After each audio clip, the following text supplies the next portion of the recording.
Organização Mundial de Saúde declarou nesta quarta que a disseminação da Covid-19 pelo mundo evoluiu para uma pandemia. Isso acontece após o novo coronavírus se espalhar por 114 países e infectar 118 mil pelo mundo. Mais de 4 mil já morreram por causa da doença. Mas o que é uma pandemia e o que muda agora que a OMS passou a adotar esse termo? Meu nome é Camila Veras Mota, repórter da BBC News Brasil, e vou responder essas perguntas nesse vídeo. Uma pandemia é declarada quando uma doença nova para a qual as pessoas não têm imunidade se alastra e passa a ser detectada em vários lugares do mundo ao mesmo tempo. O que a define não é a gravidade, mas a distribuição geográfica. Ou seja, não é algo mais localizado em um lugar ou outro, como foi o caso da China no início do surto de coronavírus. Em tese, pessoas em qualquer país estão sujeitas à infecção. É o caso do novo coronavírus e foi o caso, por exemplo, da disseminação do vírus influenza A H1N1 em 2009, a mais recente pandemia vivida pelo mundo. Pandemias são diferentes de epidemias e de infecções endêmicas. Epidemias descrevem um aumento de casos até um ponto máximo, seguido por uma diminuição.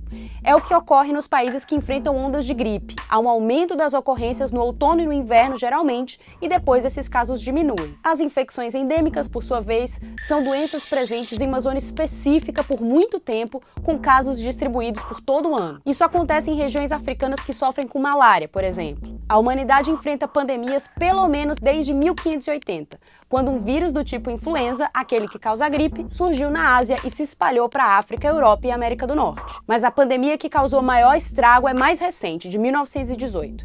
Foi a gripe espanhola que estima-se matou 50 milhões de pessoas. A OMS afirmou que o uso do termo para descrever a disseminação do novo coronavírus não muda a avaliação da organização sobre a ameaça representada pelo vírus, nem as recomendações feitas até então aos países. A mensagem aí é de que ainda é hora de se trabalhar para evitar que a doença se espalhe ainda mais. Nesse sentido, o diretor-geral da OMS destacou que o termo pandemia não deve ser usado à toa para causar pânico, nem para criar um sentimento de que estamos perdendo a luta. Ele afirmou que ainda é possível reverter o quadro atual. Apesar de a organização ressaltar que as recomendações não mudam, os infectologistas com quem conversamos afirmam que a declaração de pandemia tem uma série de consequências práticas. O ministro da Saúde, Luiz Henrique Mandetta, disse à imprensa, por exemplo, que agora o Brasil passa a considerar como suspeitos todos os casos de viajantes com sintomas associados à infecção vindos de qualquer parte do mundo. Até então, viajantes que apresentassem sintomas, mas viessem de outros países da América do Sul ou da África não eram tratados como suspeitos. Agora a regra vale para quem vem de todos os continentes, algo que pode ajudar a evitar novas transmissões e conter o avanço do vírus no Brasil. O infectologista da USP, Marcos Boulos, que conversou com a gente, explicou que a declaração de pandemia também facilita a importação de produtos usados no tratamento das infecções, como máscaras e medicamentos. Segundo o médico, esses produtos ficariam agora mais livres de vistorias alfandegárias,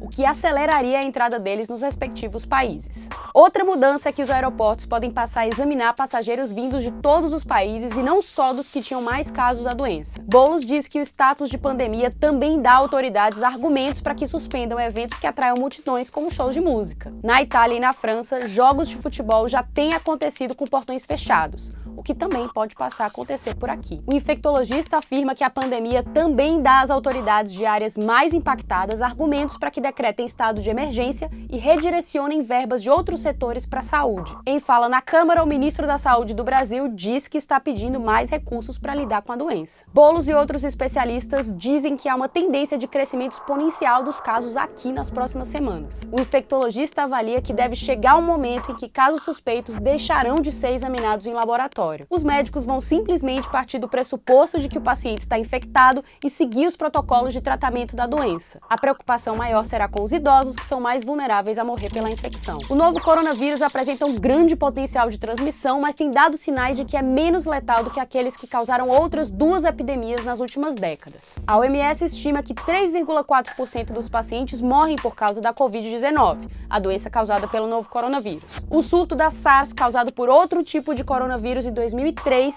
teve taxa de mortalidade de 10%. No caso da síndrome respiratória do Oriente Médio, 35% dos infectados morreram. Mas com o vírus causando uma pandemia, se espalhando por todo o mundo, uma taxa de mortalidade de 3,4% é muita coisa em números absolutos. Estamos falando aí em milhares ou até em milhões de mortes potenciais. O infectologista Marcos Boulos diz que, embora a taxa de mortalidade do novo coronavírus não seja tão alta, ainda não se sabe como será a nossa relação com ele no futuro. Ele diz que o vírus não deve desaparecer e que é possível que tenhamos que continuar convivendo com ele, assim como hoje convivemos com vírus do tipo influenza. A esperança é que surja uma vacina capaz de impedir novas infecções. E pesquisadores de vários países já estão trabalhando para tentar desenvolver essa vacina.